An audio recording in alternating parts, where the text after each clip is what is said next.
Assalamualaikum warahmatullahi wabarakatuh. Perkenalkan, nama saya Julius Rafael Cannavaro dengan NIM 44241676 dari Prodi Ilmu Komunikasi Bina Sarana Informatika. Jadi di sini saya akan menjelaskan sebuah artikel ilmiah yang saya buat berjudul dengan peran influencer dalam mengubah tren konsumsi di media sosial. Adapun yang akan saya bahas kali ini, yang pertama ada abstrak, pendahuluan, pembahasan, serta kesimpulan. Yang pertama ada abstrak. Media sosial telah menjadi salah satu platform utama yang memenuhi perilaku konsumsi masyarakat. Influencer sebagai aktor utama dalam ekosistem ini memiliki kemampuan untuk membentuk tren konsumsi melalui konten yang mereka buat. Fenomena ini menjadi penting untuk dikaji mengingat pergeseran dari pemasaran tradisional ke pemasaran digital semakin terfokus pada rekomendasi personal. Penelitian ini bertujuan untuk menganalisis peran influencer dalam mengubah tren konsumsi di media sosial. Metode penelitian yang digunakan adalah kualitatif dengan pendekatan studi kasus. Data diperoleh melalui wawancara mendalam dengan beberapa influencer, survei kepada konsumen aktif media sosial, serta analisis konten dari platform media sosial seperti Instagram dan TikTok.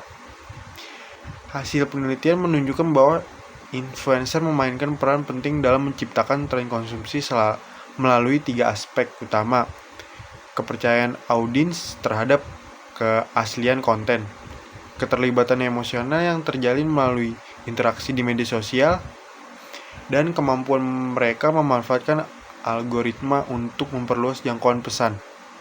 Pengaruh ini lebih kuat pada kelompok usia muda yang lebih responsif terhadap konten digital. Influencer tidak hanya berfungsi sebagai alat pemasaran tetapi juga sebagai pembentuk opini yang mampu mengarahkan perilaku konsumsi masyarakat. Penelitian ini memberikan wawasan bagi merek dan pemasar tentang pentingnya memilih influencer yang relevan dan autentik untuk mendukung strategi pemasaran yang efektif. Yang kedua ada pendahuluan. Perkembangan teknologi digital telah membawa perubahan signifikan dalam berbagai aspek kehidupan, termasuk dalam bidang pemasaran. Media sosial sebagai salah satu produk dari perkembangan teknologi ini telah menjadi platform yang sangat efektif untuk berkomunikasi dan memengaruhi perilaku konsumen. Berbeda dengan media tradisional, media sosial memungkinkan interaksi dua arah antara merek dan konsumen, menciptakan ruang yang lebih personal dan dinamis untuk pemasaran, atau Kaplan and Heinlein 2010. Dalam konteks ini, influencer muncul sebagai salah satu elemen penting yang memainkan peran strategis dalam membentuk tren konsumsi. Influencer adalah individu yang memiliki pengikut besar di media sosial dan mampu memengaruhi opini serta keputusan konsumsi pengikutnya melalui konten yang mereka unggah, atau Freeberg et al. 2011. Kepercayaan yang dibangun melalui interaksi autentik menjadikan influencer alat pemasaran yang lebih efektif dibandingkan iklan tradisional. Fenomena ini menimbulkan berbagai pertanyaan sangat penting seperti bagaimana influencer membentuk preferensi konsumen, sejauh mana mereka dapat mengubah tren konsumsi, dan faktor-faktor apa saja yang mempengaruhi efektif mereka. Berdasarkan pengamatan awal, keterlibatan emosional, relevansi konten, dan keaslian pesan menjadi kunci utama dalam keberhasilan influencer sebagai pemasar. Jean et al. 2019. Identifikasi masalahnya.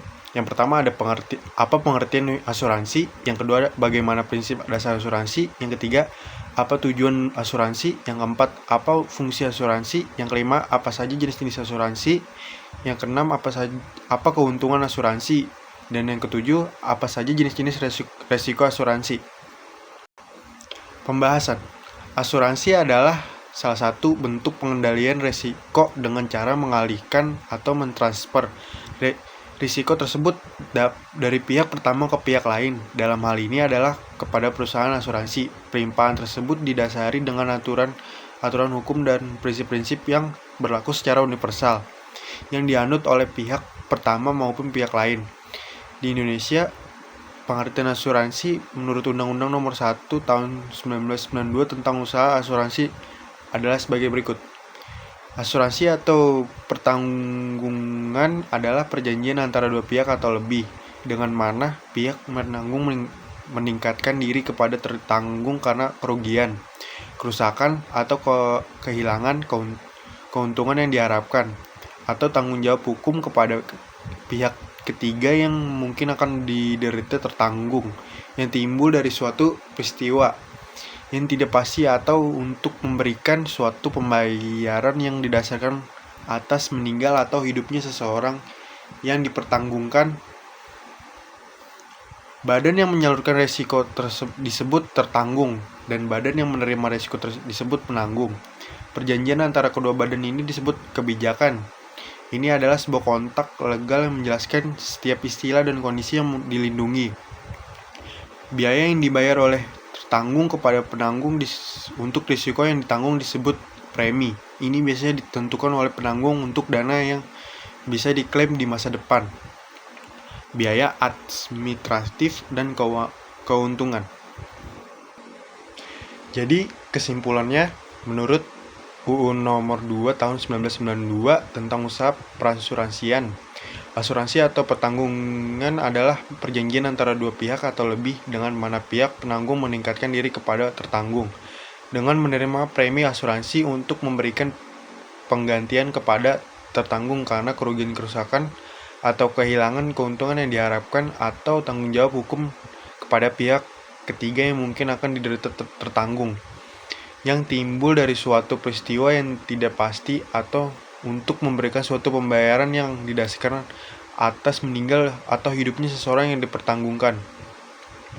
Perusahaan asuransi mempunyai perbedaan karakteristik dengan perusahaan non-asuransi seperti kegiatan underwriting,